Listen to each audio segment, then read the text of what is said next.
Hola, bienvenidos a M&M Talento. Les saluda Mario Zubilca. El día de hoy vamos a contestar algunas interrogantes que hemos estado recibiendo respecto a qué estrategias de gestión de talento son las que convienen a una empresa. En este caso, nosotros vamos a partir de un análisis preliminar, recordando lo que habíamos comentado ya en un video anterior, ¿no? Habíamos estado comentando de que las alternativas para poder diseñar una estrategia de gestión del talento va a depender de varios elementos. Uno de ellos es, por ejemplo, el entorno, cuál es el contexto en el que opera esa empresa. También va a depender de los recursos y capacidades de los que dispone una compañía. Y definitivamente va a depender también de las estrategias, en este caso ya del negocio, estrategias generales.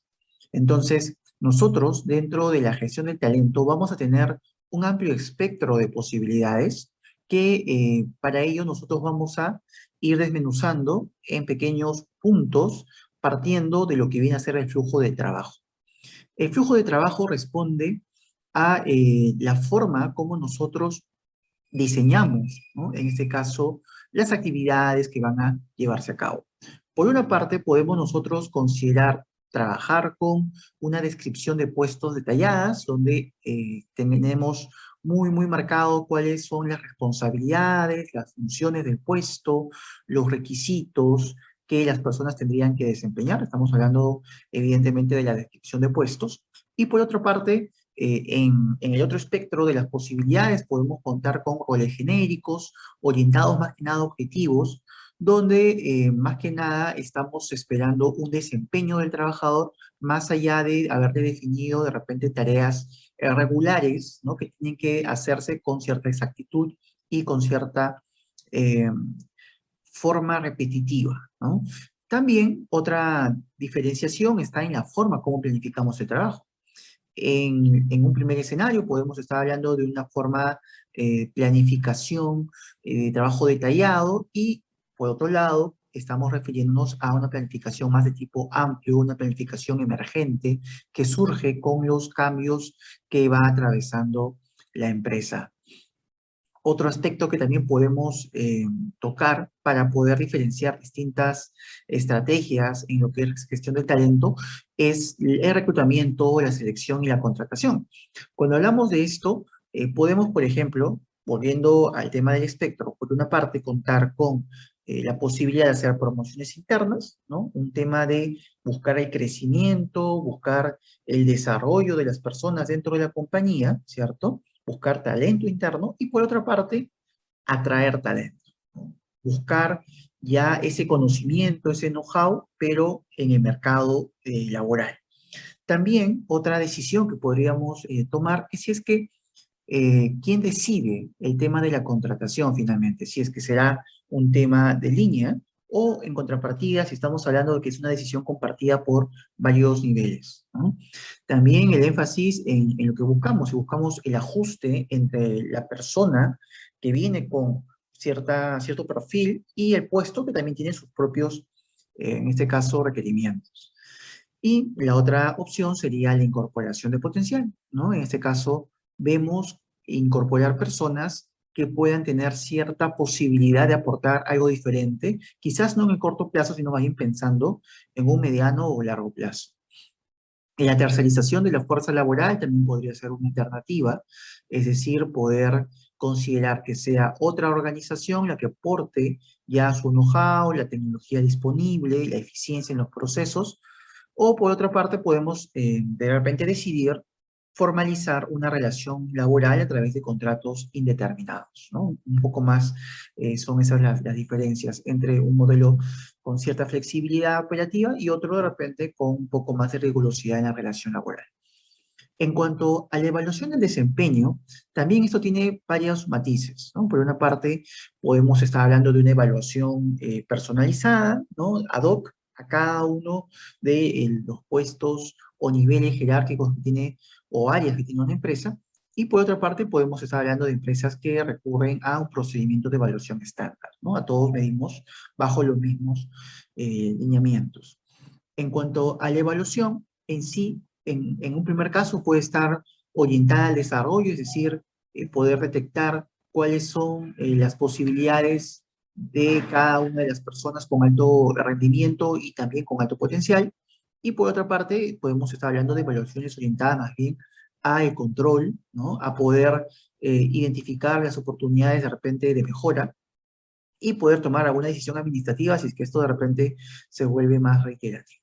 Por otra parte, en cuanto a la conformación de la evaluación de desempeño, podemos también mencionar que hay evaluaciones por competencias, ¿no? Características de la personalidad, más que nada, definidas en comportamientos, pero por otra parte, podemos hablar también de evaluaciones por objetivos, ¿no? Lo que sería una forma más hard de poder medir lo que se realiza.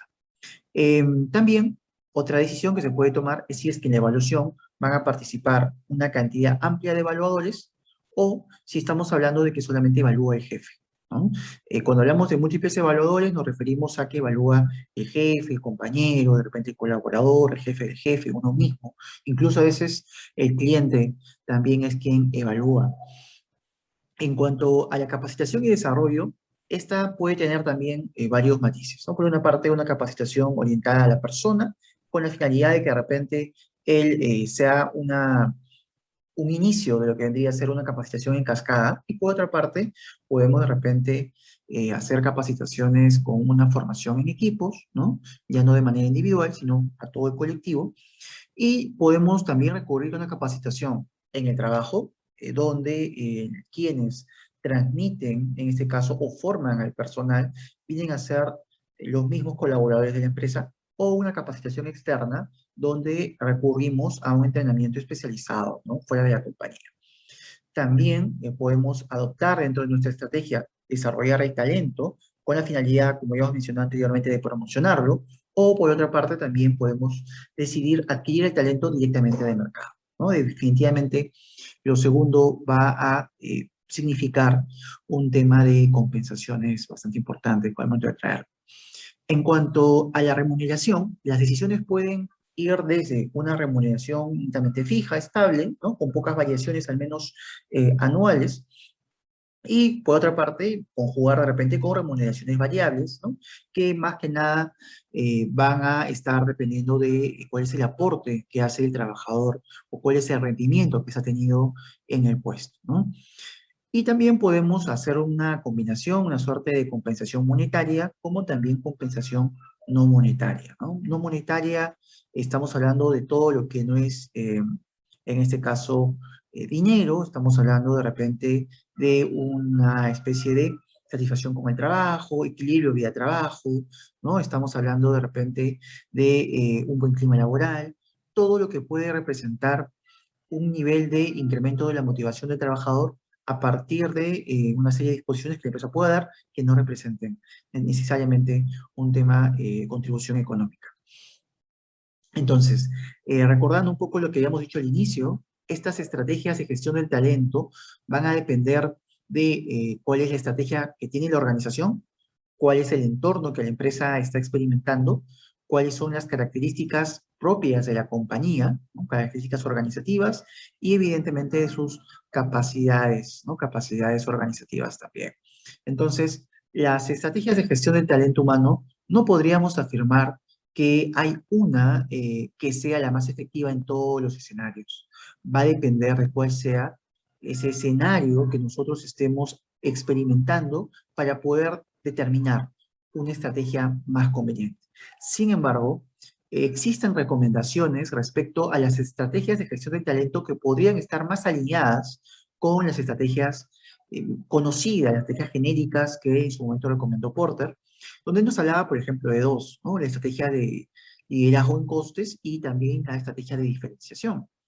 Veamos la primera, ¿no? La estrategia de liderazgo en costes.